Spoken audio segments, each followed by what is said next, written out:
All right, from a heavyweight knockout artist to a Brooklyn super middleweight knockout artist, the monster himself, our guy, Edgar Berlanga. The iciest man in the room, no question about it, man. The Brooklyn's own, I'll say it in Spanish, El Monstro, the monster, Edgar Berlanga. Nice, okay. Did I say that right? It was on Spanish, okay? Yeah, it was perfect, He don't speak no Spanish, he don't know. Nah, he been in Puerto Rico a lot lately. Now, speaking of Puerto Rico, listen, we know that Puerto Rico is a boxing country, right? Yeah. I mean, we had the greats like Tito Trinidad, obviously Miguel Cotto, before that with Fernando Benitez, and you're smart enough to embrace that. You spend a lot of time on the island. Is it advice from your father, or do you just feel that natural connection to the island? Yeah, it's just natural, man. And if you know, you've seen photos of me when I was 8 years old, man. When I first started boxing, I always represented, I always wore the flag, man. I always had the trunks on, Puerto Rican trunks.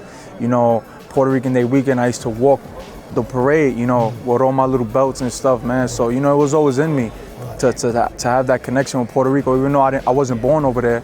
But I just love my island, man. I love my people.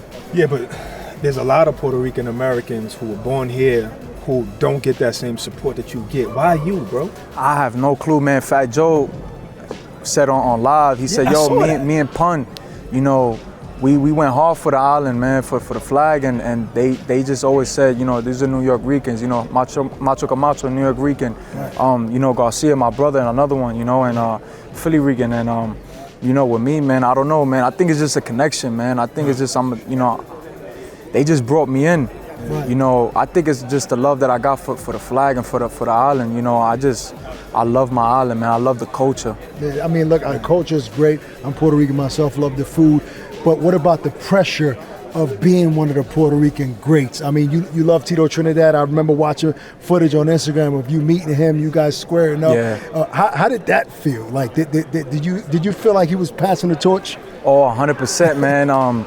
You know, I got emotional. I'm not gonna lie. I teared up. I swear to God, I teared up when he was talking to me because it hit me in a moment. It was like he was talking, and I looked. I said, "Wow!" I used to watch this guy when I was 2, 3 years old. Yes. You know, and I'm here with him now. Right. You know, I was there with him for about 8, almost 10 hours, man. We was just talking, right. Boxing, life, and he fell in love with me. He said, once I walked into it was like a little a restaurant we was at.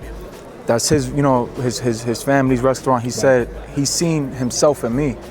He told me just like that. He said the charisma, you know, he said the smile. He said you're a people's person like how I was, you know, and he said, yo, you got a good family, you have a good father, you got a good coach, you got a good team, you know, keep it that way and stay with your team, you know, because obviously, you know, people, you get, you know, sidetracked and they get, you know, in life. Yeah. Shaft. Yeah. That means shaft. Shaft. With no Vaseline. Shaft. No Vaseline. But listen, I mean, he spoke to us about you, actually, Tito, you know what I mean? But you're fighting somebody who gave Billy Joe Saunders that work until he got stopped in the 11th round. Are you trying to do better than that? Oh, of course. You know, I was telling everybody, man, I said, listen, I'm not no Billy Joe Saunders. You know, I don't punch like him. I don't fight like him. You know, it's a different type of mindset, man. I'm looking to prove a point this Saturday for sure. You know, we up the competition. Every fight, we try to up it a little bit, little by little, you know, because at the end of the day, boxing is not a sprint, it's a marathon. So I'm looking to prove a statement, you know, and leave my name. But not only that, you know, I'm a ferocious fighter. I'm vicious, man. Like I said, I wanna. When I punch, man, I want to punch somebody's head off, you know, and his head, I want to punch it back to Argentina. So, and I want to put my fist to his chest. Yeah, respectfully, disrespectfully, you know. So Edgar, in a way, you feel like not getting the knockout the last time kind of put that pressure off your shoulders. Now you can go in a fight comfortably. I don't have to be worrying about keeping a streak, but you're still trying to knock people out. But is it less pressure now? Yeah, man, you know, I got the whole first round thing. So now, you know, me prepping for the fight, you know, I don't hear people talking, yo, another first round knock. You know, every fight was like first round.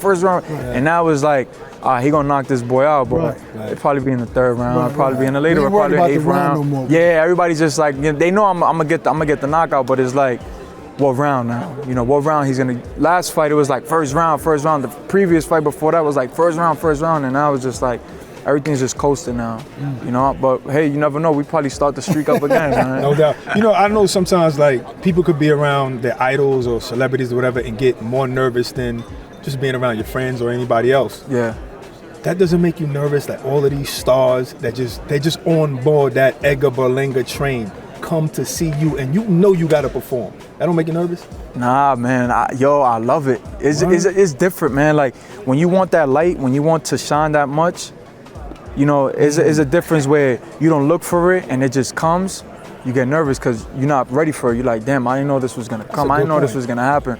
But like when you see it and you know, like I know I'm a star. I know I'm a superstar. I know I'm a celebrity already. I know I'm bigger than a lot of these cats out there. So it's like I want this shit, man. I really want it. Like I want it. I want to be the face of boxing. I want to be that guy. You know, I want to be the guy that, you know, when I come back to my hood, you know, people make a parade for me. When I go to Puerto Rico, they do a parade for me, man. I want that type of light.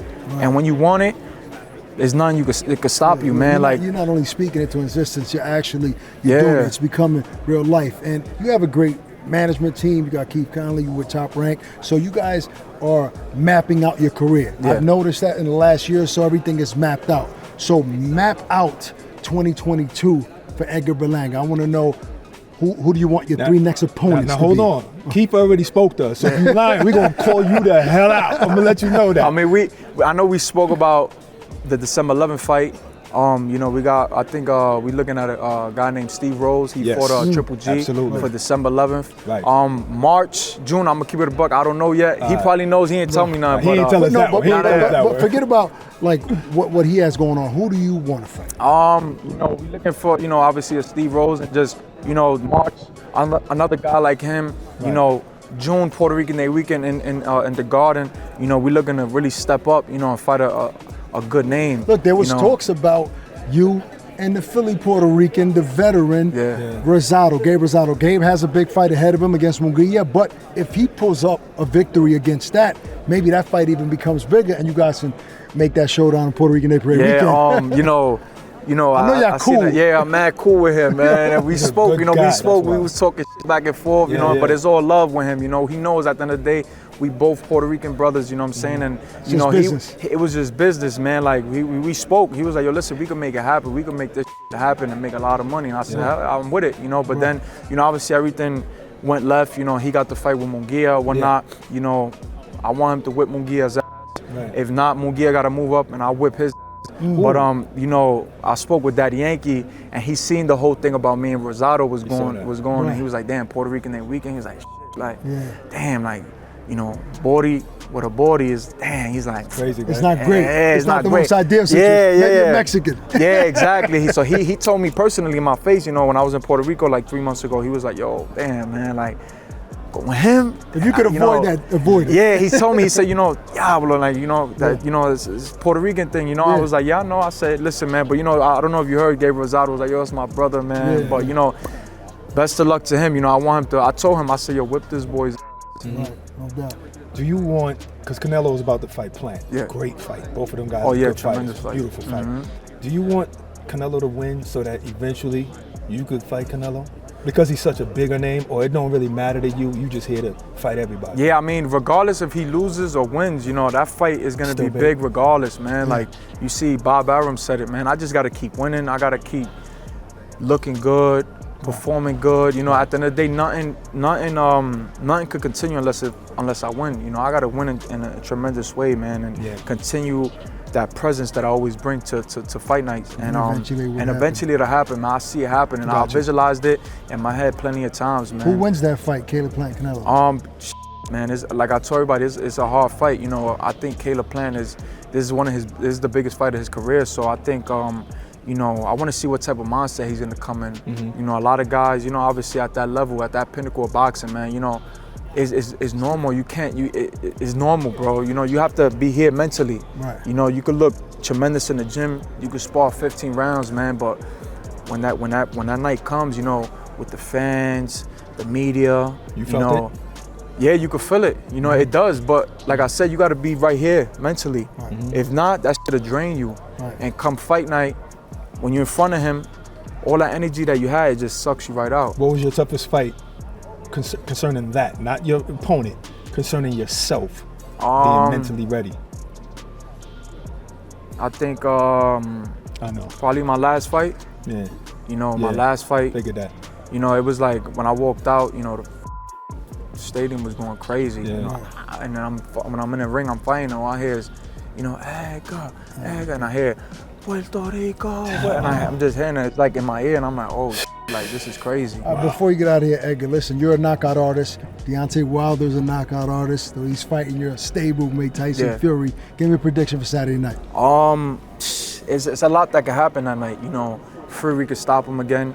But then again, you know, we don't know what Wilder's coming with. You know, I know he has a lot of motion built up from the last fight. You know, and Tyson Fury, man, he'll suck the energy out of you too, man. All that talking, you know, he's on social media blasting, he's making stools on his face, you know, he's gonna sit down, he's gonna put his on his face on the stool. So there's a lot that goes into that fight, man. Like I said to everybody out there, man, I think it's gonna be a big, tremendous fight, man. But I think Fury's gonna pull the win off. Okay. Thank you for your time. Looking forward to seeing you in the ring on Saturday. Thank you, baby. Edgar Berlanga.